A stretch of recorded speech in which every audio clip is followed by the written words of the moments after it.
guys, welcome to Salty Well episode 8. Today I have Jason from DeckEdge. He is a subscription-based service to get your cases needed for Flesh and Blood, first edition and unlimited. We met summer 2020 while I was trying to find more alpha cases. Once that went out of print, I was on a big hunt, and Jason definitely helped me out with that. And I've been a subscriber ever since then. Hey, Jason, welcome for joining the podcast. Hey, thanks for having me, and I appreciate your you sticking with me throughout the beginning of my journey last summer. Like you said, I'm Jason from DeckEdge, and so my mantra is affordable cardboard collecting. I've been collecting for a while, and Flesh and Blood kind of made me dive in, and it can be challenging when it's a hobby, and I like to make it accessible to as many people as I can. Awesome. So you made it very accessible. I mean, you definitely helped me out in the beginning because I had no idea where to find boxes, and you always were a stable subscription I could rely on. Even when Crucible War second print run was out, you're like, hey, I still have more cases. You kept doing it even though the prices were going up. So you're always there, meeting your mantra right there. Yeah, that's kind of the whole thing, right? Is reasonable pricing, and you have that comfort of knowing you're going to get your boxes. It's not a question of, is your order going to be canceled or is it going to be cut? It's that consistency, which is nice. Definitely. So you've been in Fab, as I was saying, since beginning or the summer 2020. But how did you grow your business all the way up to Monarch? It was such a big bull run constantly for about a year. How have you grown and adapted your business over that time period? It was crazy. I think the biggest thing for me, honestly, I was in Target this same week last year, and I just noticed all of a sudden my Patreon was exploding. I mean, I think it went up 200% like that day, and I literally just shut it down. To kind of go back to that consistency, I really valued my support base. Being the subscription, being a new business, I really relied on that in the beginning, and I didn't want to take growth and have it be a detriment to my user base. So I just closed. I closed it, and I really just supported the base that I could based on what I knew I could get from distribution. And it was tough. It was a balancing act. I could have just, left it wide open and really just kind of exploded, but I didn't want that feel bad for people. And, it's been a challenge ever since, I opened up unlimited, and that was tough, because then we had all the supply issues in January and February where stuff was just trickling in. And I've kind of just tried to stick it to keep it at what's manageable and what I know I can get people, kind of what I'm promising them. Awesome. So when you cut it back off in fall last year, have you added new slots to your Patreon, or are you kind of just, as people drop out, you bring new people in? Yeah. So, usually on a monthly basis, I kind of do an analysis on what I'm moving. And luckily with, opening the limited tiers, it's been a bit easier on the last half of this year. But prior to Monarch and even post Monarch, I still had to monitor it pretty good. So, if people left, I would have to immediately go in and I would close that slot if things were getting tight in terms of, what I had in stock and what I knew I could get coming.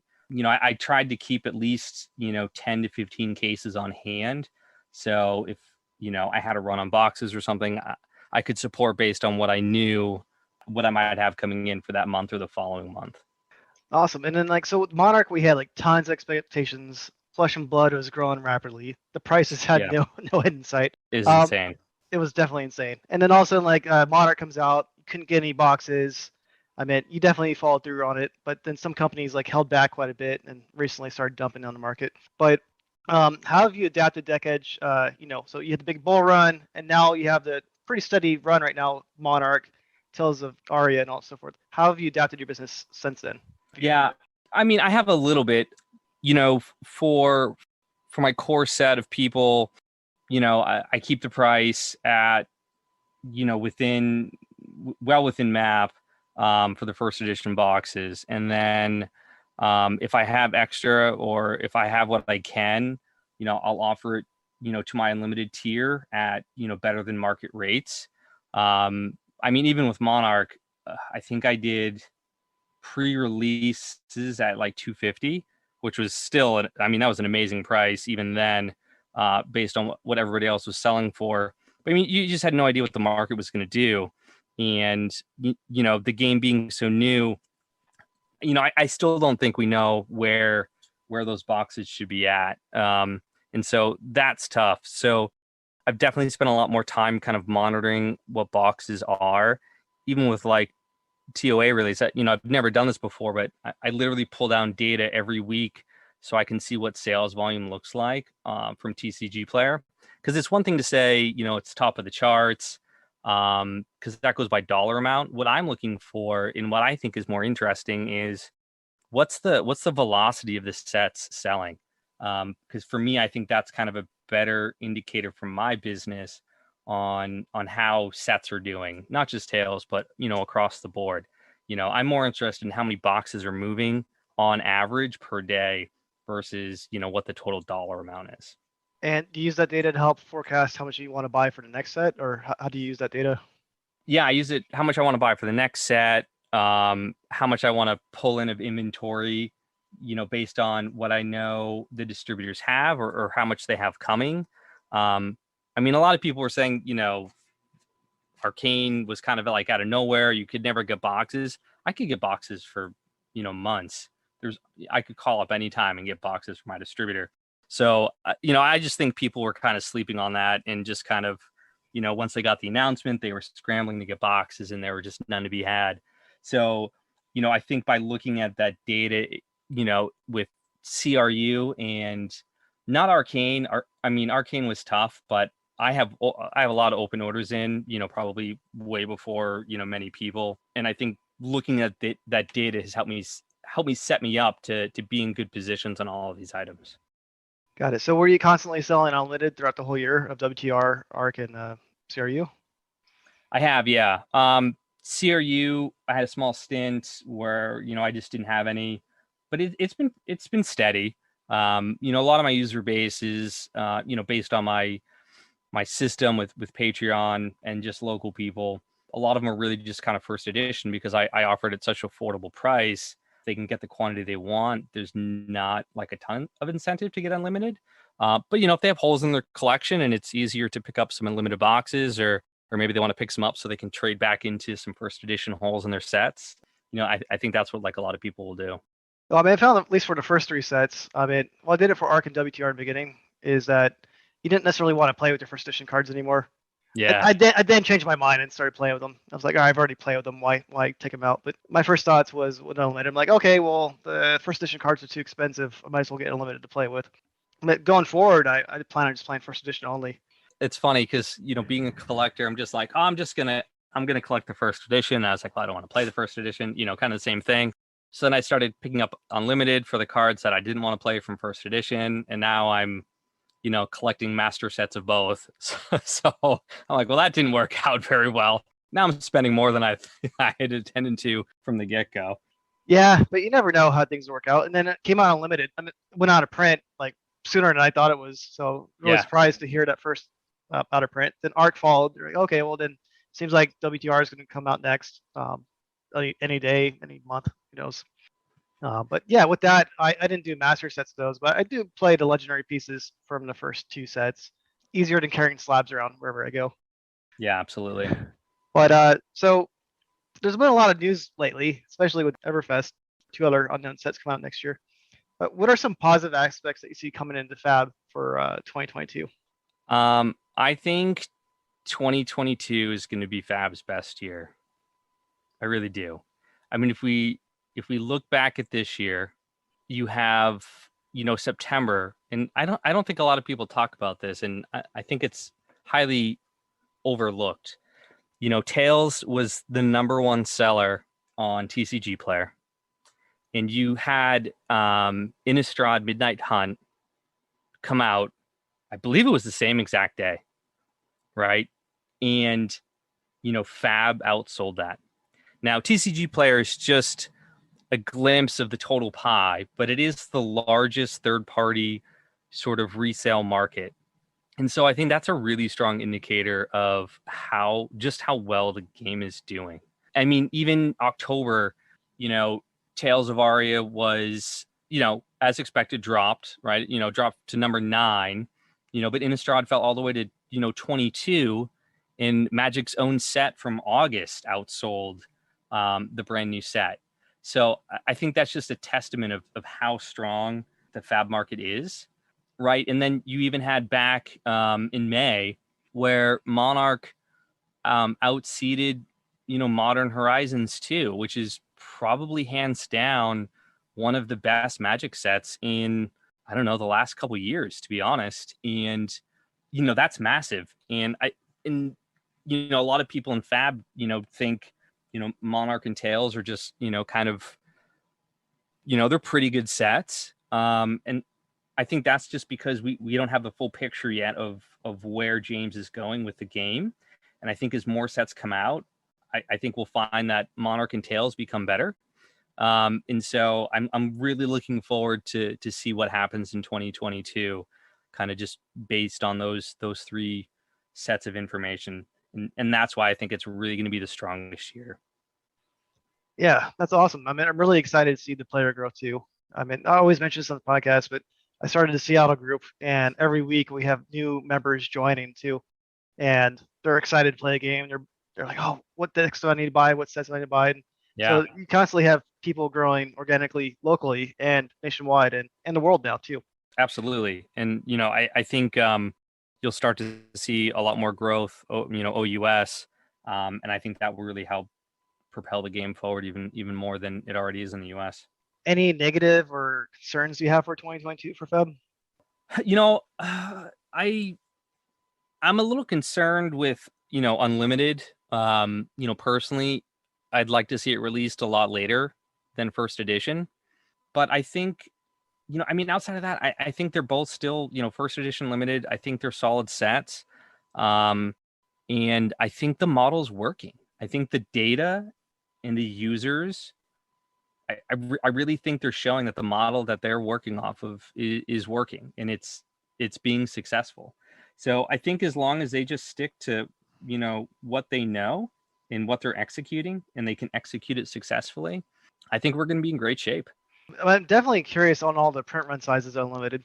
And it was, as you were saying earlier, this year, it was impossible to get unlimited ARC and WTR, and then get quite a bit of it. And then Monarch, no one could even buy first edition for a while. So then all this unlimited came out, and it found out that people couldn't get Monarch first edition because all these companies were holding back.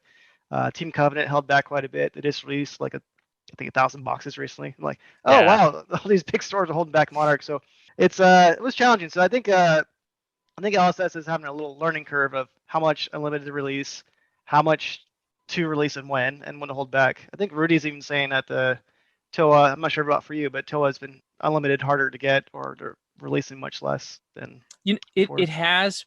And I think that could be a combination of not wanting to flood the market and or just supply constraints. Supply chains have been huge. I get an update every Monday, and it shows the number of boats waiting at all major, ports globally. And, I've been tracking that since August, and the numbers just get higher every single week. And I think that's probably the main driver into it. I think it'll be interesting. I really cannot wait to see this data for Monarch versus Tails print numbers. Right, we were supposed to have U.S. printers for Tails, and we didn't. And so, my question, right, if James was here and I was asking him, my question would be, with the loss of the U.S. printers, did you shift that volume that was supposed to be printed in the U.S. to Japan and or Belgium? Because if they didn't, I suspect that whether on purpose or not, Tails might actually have a smaller print run than Monarch. Well, yeah, man, I was hearing that news too, and it's really interesting to see what happens. Yeah. I have no idea what the print runs are those right now, but it'd be really exciting to see when that's released. And I have no idea when it's going to happen, but earlier this year, I think it was March or April that they gave the print run numbers for the first 3 sets. Yeah. So I wonder if they're going to do the same thing for next 3 sets too. Yeah, I think that will be. I hope so. I'm really dying to know the numbers. I'm thinking Monarchs maybe 75 plus, and I'm thinking maybe Tails caps at 75. It's tough though, because I'm thinking just US, not globally. Yeah, it's really hard to tell too. And then with Monarch, Unlimited got released exact same time as first edition. You got the New Zealand, Australia got Unlimited even before first edition. So Yep. that's really Yeah. makes the numbers really confusing too. Yeah. You kind of confuse the two together because you're like, oh well, it's everywhere, but it's just because Unlimited's in the market, as well. And then, what are your thoughts on Unlimited going forward? Let's say 2022. I think the players would like to see some more, I don't know, wow factors, if you will, in the Unlimited set. Like, I understand it's for the players, but the players still like cool cards, right? And so, maybe if they're not cold foil, maybe more full arts, or just something a little different, which I think could also help add some value to the set, or at least maybe distribute the value across a higher proportion of cards, as opposed to having a lot of it sit in a legendary slot. But I am no marketing TCG expert by any means, but there's a lot of different levers they can pull. I just hope they decide to pull one or some. Yeah, I mean, all the thought process that goes into making a set, I don't even know the right answer who could do it, but it's always nice to get a nice little surprise. I mean, I think the new set coming out next year, Everfest, and it looks like we have PVE as well. It's question marks, so it's not for sure, but I'm excited to see how that happens. I'm really interested to see how if they integrate PVE, into the how integrated it is into the current card set. Do they release a sub card set that only works in PVE? Do they leverage PVE to reprint cards that are needed? I mean, there's so many different things that they could do with it, and that just makes it very exciting to me. That's a good point, because it doesn't have to be just PVE cards in there. It could be a combination of cards you could play in the main game and PVE. I played a Hex TCG. It was an online only game, and they had cards. The PVE cards only worked PVE, whereas player versus player cards worked in player versus player and PVE. Yeah. So you can always do stuff like that. I didn't even think about reprints and PVE as well. So it'd be interesting to see how that works. I mean, they have so many options, which just outside of PVE just makes it very exciting to me to see what they do with it. Plus, it adds like a whole new cool draw for people to come to a store too, and it's a lot more casual, and it can make it easier to convert people to the full game after they play the casual, because it feels like less competitive, so it's more just like this fun factor, and then they kind of think, oh, I really like this, maybe I'll try the the competitive scene, or the base game, if you will. And for that, I'm excited too, to your point about growing the user base and the community and stuff. I think that will really help propel it. And then, so I mentioned earlier about WTR might be going out of print soon too. So the first 3 Unlimited sets going out of print, how do you think it's going to affect the market for the first 3 sets going forward, if at all? If anything, I think it will just affect possibly the game growing, right?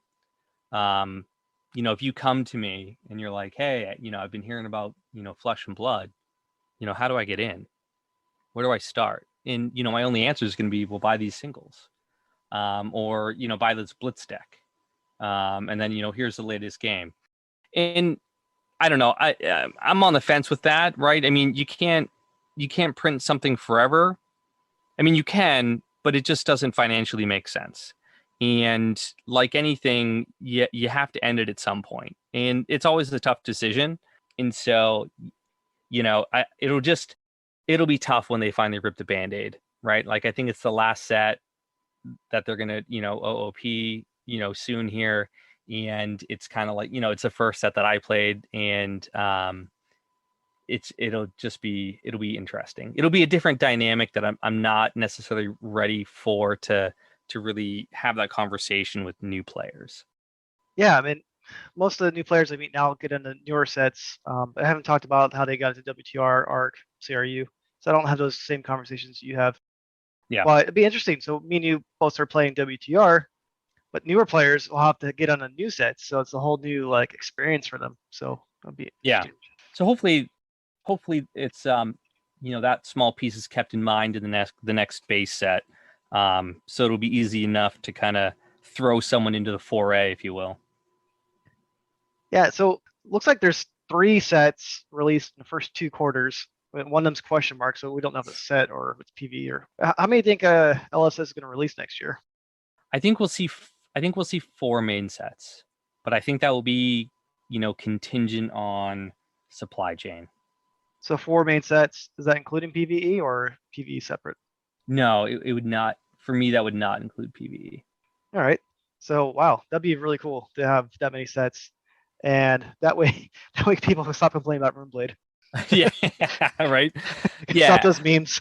I mean, I think given the size of LSS and the amount of work that goes into a set between art, mechanics, testing, along with running events, and then ancillary products like play mats, promo mats, all that kind of stuff.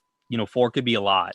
So I wouldn't be surprised if we land at 3, but I think 4 would be a healthier number, just in terms of keeping the game top of mind between the TCG industry, and just it helps keeping it relevant, right? There isn't really much of a marketing presence, and so I think that the hype of the players and the chatter of the game, it would be more helpful if there was 4 sets. Yeah, I would love it, because every time you get a new set, you get new equipment, you get new heroes, and just something to look forward to. Love crafting.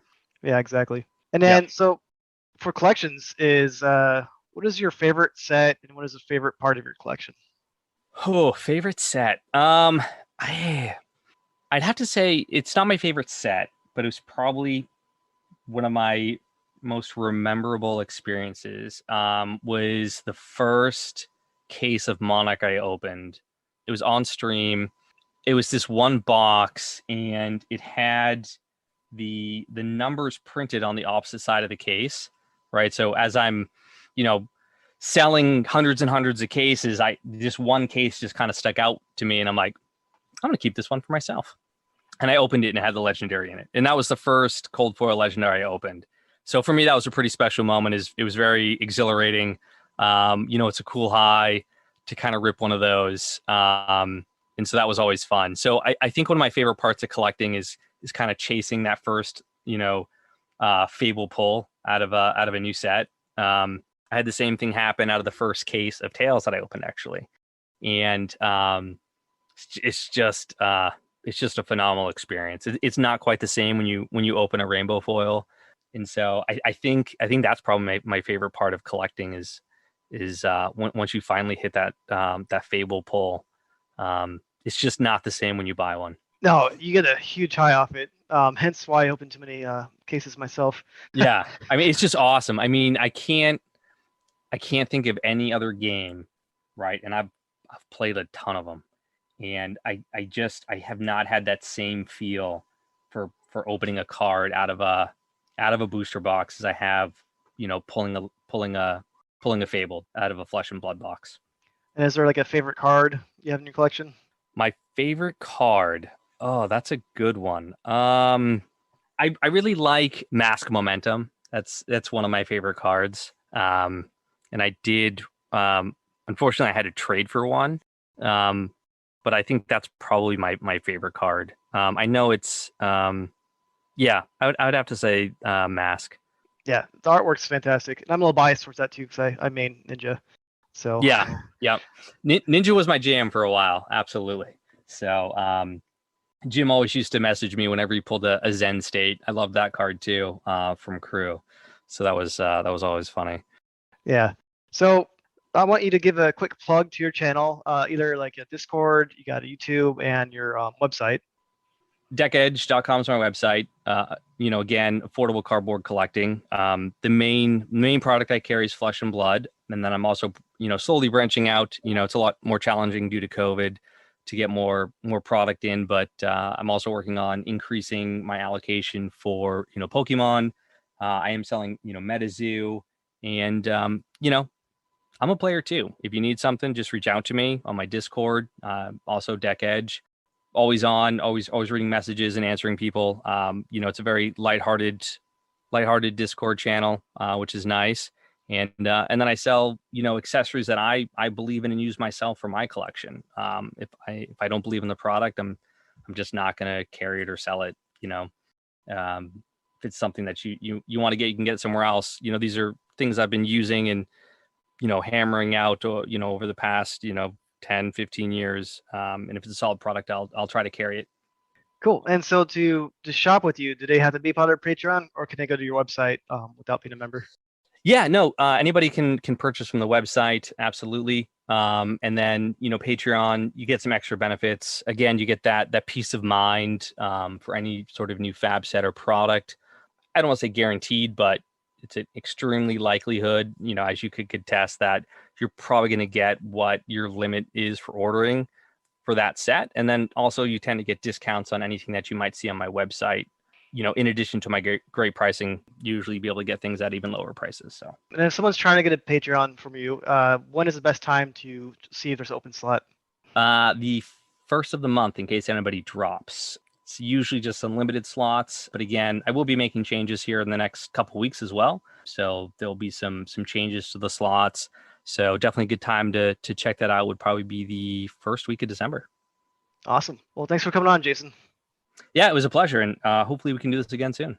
Yeah, sounds good. Cheers.